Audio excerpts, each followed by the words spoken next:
안녕하세요. 남인숙 작가예요. 오늘은 S님 사연 들어볼게요. 저는 요즘 싫은 감정이 자꾸 생기는 동료 한 명이 있어 괴롭습니다. 이곳에 사연 보내시는 분들은 보통 다른 사람들이 자신을 싫어하거나 왕따시키는 경우 때문에 힘들어하시지만 저는 반대입니다. 그 동료는 일을 심하게 못하고 기본적인 사회상식이나 눈치가 없습니다. 사회성 부족하고 일을 못하니 자꾸 팀 내에서 타인에게 의지하고 상황 판단력이 부족해 그걸 또 당연하게 생각합니다. 그런 글을 볼 때마다 마음이 답답해져 오고 싫은 마음이 올라오는데 싫은 소리 못하는 소심한 성격이라 속으로만 앓을 뿐입니다. 회사 밖에서 사회생활 선배들에게 답답한 속 털어놓으니 그러려니 하고 안고 가야지. 신경 쓰지 마. 그러려니 해. 원래 저런 사람이잖아. 저런 사람 때문에 스트레스 받지 마. 속에 담아두지 말고 겉으로 이건 아닌 것 같다 표출을 해. 이런 조언들을 해주시더군요. 그런데 마음이 그렇게 움직여주지 않으니 문제입니다. 사실 예전 상사가 이 직원의 실수를 그때그때 바로 잡아주었고 지적하고 혼내서 이 직원을 긴장하게 해주시는 역할을 하셨습니다. 그런데 상사가 바뀌고 나서는 그런 사람이 없어졌습니다. 상사분은 항상 다정한 편이신데 그 직원을 감수하고 안고 가시려는 것 같아요. 그래서 그 무능한 직원은 더 풀어졌고 제 스트레스는 더 심해지고 있습니다. 저는 어떻게 해야 할까요? 이 마음 알죠. 사람들은 다 괜찮아 하는 것 같은데 나만 그 사람이 너무 싫은 거예요. 그러면 굉장히 답답한 마음이 들어요.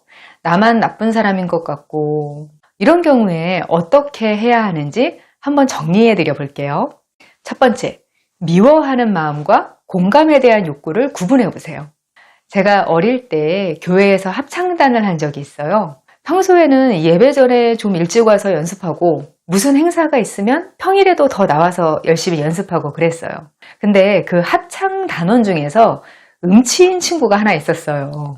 그냥 음치면 괜찮은데 목소리가 굉장히 크고 또 주요 멜로디를 불러야 되는 소프라노였어요. 그 친구 목소리가 너무 튀면서 크고 항상 음계가 어긋나니까 어린 마음에 되게 짜증이 나더라고요. 왜냐면 그 친구 목소리가 너무 커서 자기 목소리가 안 들리니까 소프라노들이 다 그 친구 음계를 따라가는 거예요. 합창 지휘하시는 분도 그 친구를 딱히 고쳐주지도 않고 같이 합창하는 사람들도 그 친구에 대해서 아무도 말을 안 하는 거예요. 그때 너무 기분이 이상했어요. 내 귀가 이상한가? 나만 저 친구가 짜증나는 걸까? 이런 식이면 대체 왜 이렇게 열심히 연습하는 거지? 어차피 저 친구가 곡을 다 망칠 텐데. 그때 아마도 사연자님이 느끼셨을 법한 그런 감정을 느꼈던 것 같아요. 그 친구가 싫으면서도 또 나 자신도 싫어지는 그런 혼란스러운 감정이었거든요. 지금 생각해보면 그 교회라는 데가 온정적인 집단이잖아요. 그 행사라는 것도 결국 화합을 위해서 하는 자리니까 뭐 찬양을 열정적으로 하는 친구를 굳이 기죽이면서 분위기 나쁘게 할 필요 없겠다. 어른들이 그렇게 판단하셨을 것 같아요. 이런 상황에서 직접적으로 나한테 손해나 피해가 있는 것도 아니고 있더라도 동료들이 다 같이 분담해야 하는 상황이다. 그런데 나만 화가 나고 그 사람이 싫은 것 같다. 이러면 내 마음이 공감받고 싶은 마음 때문은 아닐까 이렇게 분리해 보시면 좋을 것 같아요. 제가 합창단에서 느낀 가장 부정적인 감정이 사실 인지 부조화였거든요. 그 합창이 엉망이 되는 장면이 되게 코미디 영화 같은 상황이었는데 아무도 웃지를 않는 거예요. 너무 이상한 상황인데 그걸 나만 느끼는 것 같으니까 그게 정신적으로 괴롭더라고요. 나중에 알았는데 사람이 인지 부조화 상황에서 가장 큰 괴로움을 느끼거든요. 그게 스파이 고문 기술에서도 응용될 정도라고 해요. 그래서 내 인식과 객관적인 상황을 일치시키기 위해서 동료들하고 험담도 시도해 보는 거죠. 이렇게 해서 다른 사람이 나하고 생각이 같다는 걸 확인하면 그때 인지 부조화가 해소되면서 쾌감이 일어나고 동료애가 생기기도 해요.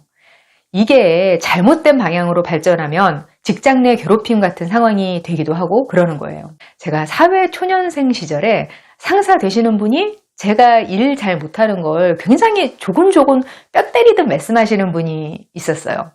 근데 또 저를 되게 생각해 주는 것 같기도 하고 해서 저는 내가 일을 잘 못하니까 저런 말을 듣는 거구나 이런 생각을 하고 말 너무 심하게 하는 거 아닌가? 이런 생각에서 뭐 왔다 갔다 했어요. 그러다가 저보다 나이가 많고 사회 경력이 있는 언니가 동료로 새로 들어왔어요. 근데 그 언니가 그 상사분에 대해서 이렇게 말하는 거예요. 저 사람 진짜 네 가지 없는 사람이야.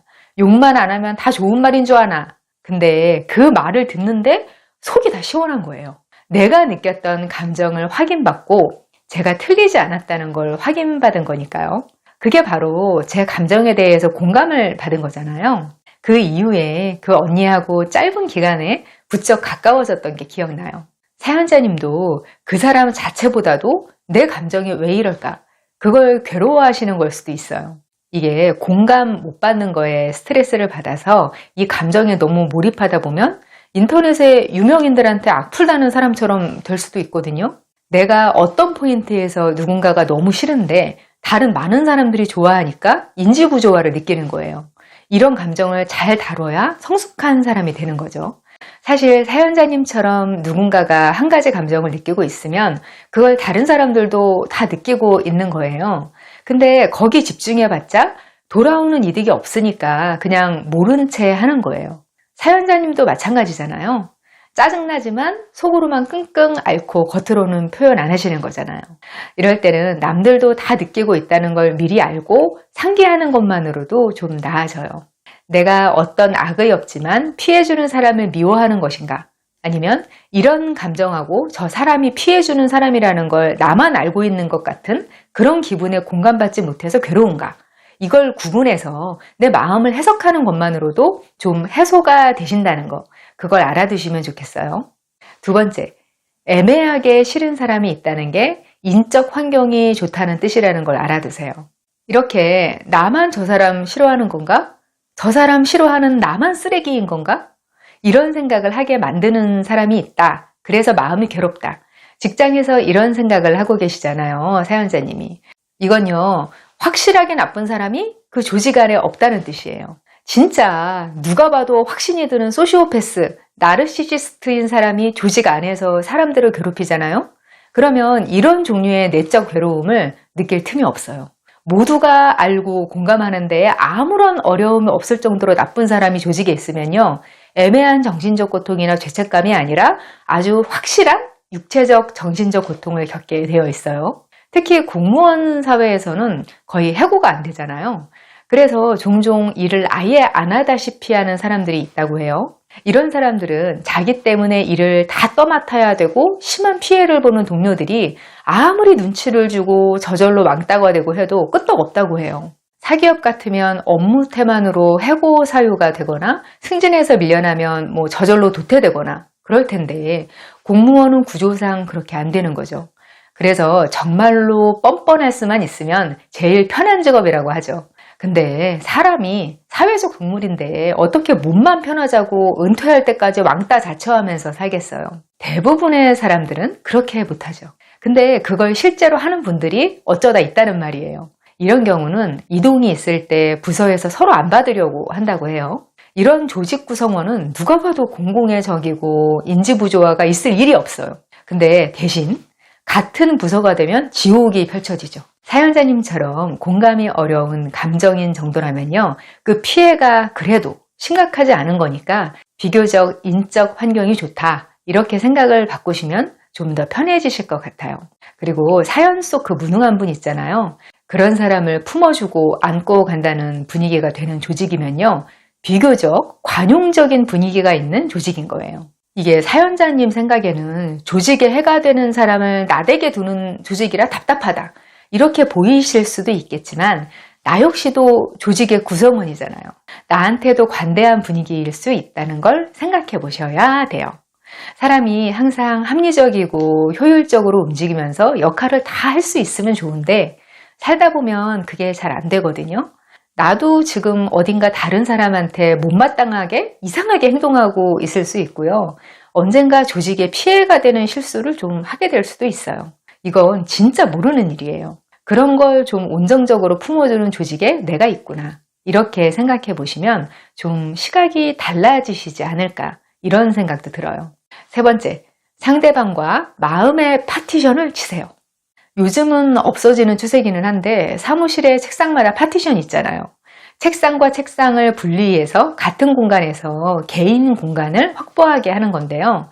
이게 뭐라고 진짜 아늑한 느낌을 주고 나만의 공간에 있는 그런 느낌을 준단 말이에요. 사연자님처럼 계속 한 공간에서 일하고 생활하고 하는 사람이 내 정신을 좀먹는다 싶으면 내가 마음에 파티션을 치겠다 이렇게 생각하시는 게 필요해요.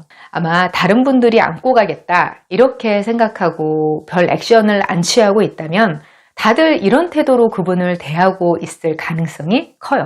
제가 어떤 괴로운 문제가 있을 때 그 솔루션을 생각하는 저만의 구호가 있어요. 사람이 할 수 있는 만큼만 한다. 이거거든요. 이 괴로움을 없애기 위해서 실제적으로 할 수 있는 일이 뭘까 생각해보고 할 수 있는 데까지는 하는 거예요. 저라면 사연자님 같은 입장일 때 상사분하고 면담 한번 해볼 것 같아요. 그래서 업무 비효율 때문에 피해를 보고 있는데 어떻게 하면 좋을까 고민이 돼서 한번 의견을 여쭙고 싶다. 이런 식으로요. 이런 건 상사들도 환영하는 일이에요. 이게 제 미우니까 벌 주세요. 이러는 것도 아니고 업무 효율성 문제잖아요. 새로 맡은 팀에 어떤 문제가 있고 팀원들이 어떤 고충을 겪고 있는지 알고 있으면 일을 하는 데에도 도움이 되거든요. 의논을 해보고 상사가 어떻게 할 계획인지 생각을 알아두면요. 도움이 될 가능성이 커요. 실질적으로 그 동료분한테 더 맞는 업무를 찾아서 고민해보고 더 맞는 업무를 권해본다든지 업무 분장을 다시 한다든지 내가 생각하지 못하는 해결책이 나올 수도 있어요. 근데 상사가 별거 아니라고 생각하고 그냥 안고 가는 걸로 하자 이렇게 의사표시를 한다면 그럼 거기까지가 내가 할 수 있는 일인 거예요. 만약 그 스트레스가 내가 이 직장을 그만둘 정도로 심한 건 아니다. 여기까지 생각이 정리되잖아요. 그러면 이제부터 그 상황에서 내가 적응하면 되는 거예요.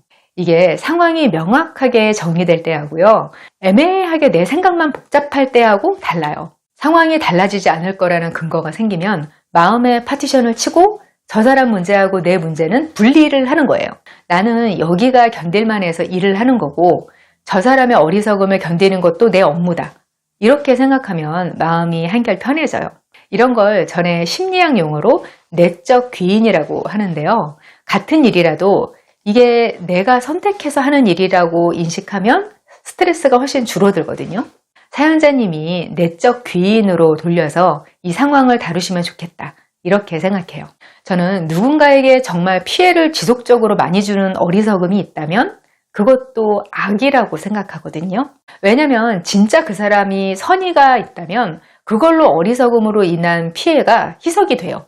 그게 안 되니까 그 어리석음이 타인에게 고통을 주는 거예요. 그래서 이것도 대가를 받더라고요.